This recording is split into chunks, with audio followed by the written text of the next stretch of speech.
A seminar next week on the social construction of reality. We have 4 questions here.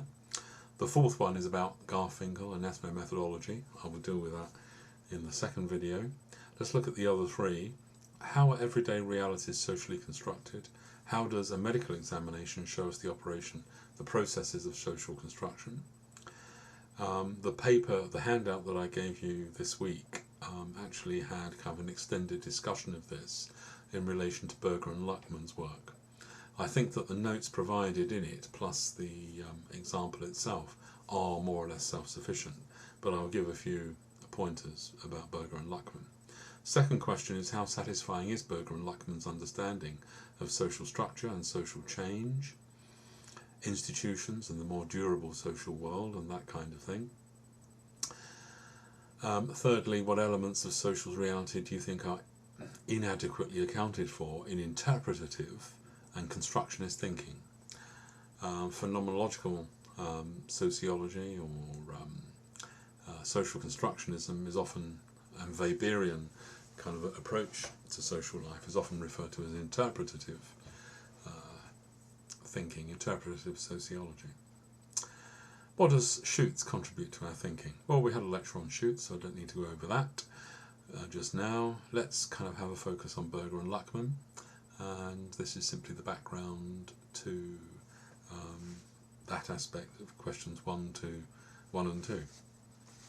Berger and Luckmann were in New York in the late 50s and early 60s. Indeed, both of them are still kind of at work, and I've even had an email exchange with Peter Berger in the very recently. So he's still going strong and still putting out very interesting ideas. I mentioned the fact they were in New York at that time because, as you'll be aware, Alfred Schutz was also in New York in the 1950s, and Alfred Schutz had brought his phenomenological kind of work with him to New York, and phenomenology kind of really took off in that part of the world. And Alfred Schutz and Peter Berger, Thomas Luckmann were people that spoke to each other, met quite frequently. Berger and Luckmann were very aware of some of the accusations that we've already rehearsed about Alfred Schutz's work. That if you kind of start off from a point in consciousness, that in fact you derive your sense of the social world, you derive your sense of understanding and explanation of social order and social reality from individual consciousness, which can vary a great deal, obviously, from person to person, that different people have different interpretations of different events. All that actually binds people together in that phenomenological model is some kind of sharing of some aspects of knowledge. I mean, you and I share an understanding of social theory, but our preferences in social theory and our understandings of it will vary. So when we look at a particular social theoretical problem, then we're going to have individual variation. And the same is true of almost any event. You and I, and this may be a horrific thought for you, I haven't considered it for myself, but let's imagine we go on holiday to the same place. I don't know, where should we go? No, I won't go to Ayia Napa. I think that's probably been overdone already. Let's imagine we go to Rhodes. There we are, nice place in the Mediterranean. You and I will end up would be there in the same place, but we would have very, very different phenomenological constructions of the same place. So given this kind of tension between individuality and the fact that we do share some aspects, share some knowledge of what it is to have a holiday, what it is to be in a Mediterranean place, what it is to be in Rhodes. We may have read books about the place, but there will be kind of variation. So we have the problem of variation to deal with.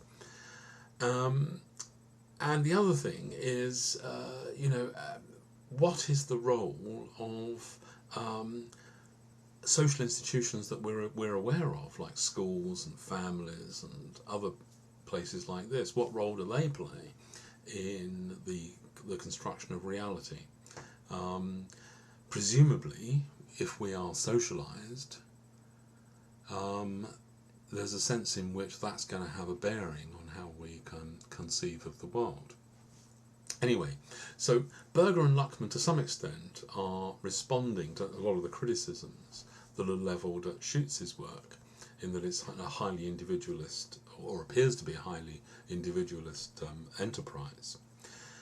And what Berger and Luckmann do in their book, The Social Construction of Reality, is set out an agenda which accounts for some of the institutional platform on which actors, you and I, engage with the world and structure our perceptions in some kind of institutional life together.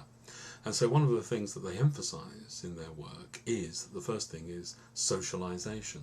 It's the fact that we are kind of brought up in a succeeding series of circles of, first of all, intimate family, then peer groups and friends, and then as we move out into the world, into school and beyond, into the world of work, we are engaging with a succession of different groups of actors who all, in our conversations with them, construct reality from different vantage points in the world.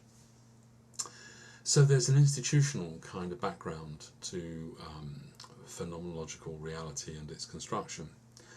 Secondly, they're interested in the routinization of perceptions, that is to say, the way in which we can rely and come to depend on all kinds of habits. This is kind of based on Schütz's work on the tacit background to social life, the fact that we use all of the time sets of tacit assumptions about how the world works. There are so many things that we can't do, so many people that we can't recognise, lots of different scenarios we wouldn't know how to act in unless we had at our disposal some kind of set of tacit assumptions about how these things work. So Berger and Luckmann in their book discuss processes and mechanisms for how all of that becomes habitualised in our everyday life. The other thing that Berger and Luckmann are very keen on trying to provide us with a process for is how groups of actors, like you and I, manage to produce for ourselves a reality that we understand and that we can communicate about, but which outsiders might find difficult.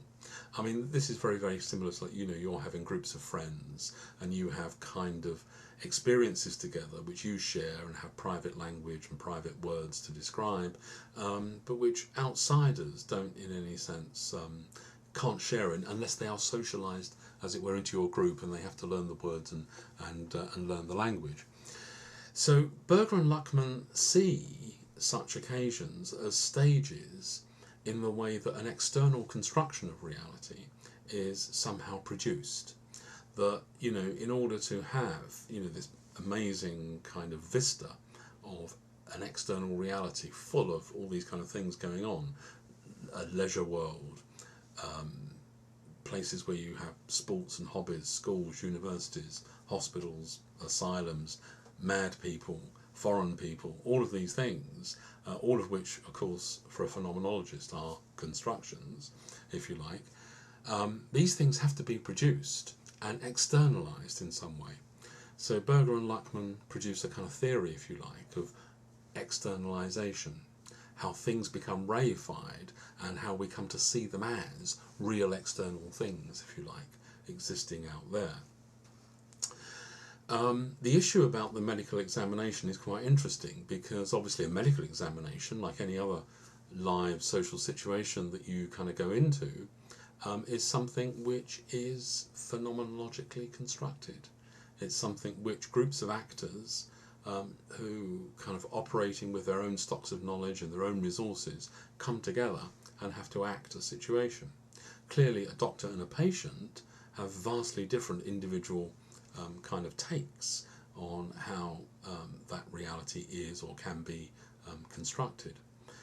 So anyway, hopefully that little introduction will give you some insight into getting on with the Berger and Luckmann reading for this week.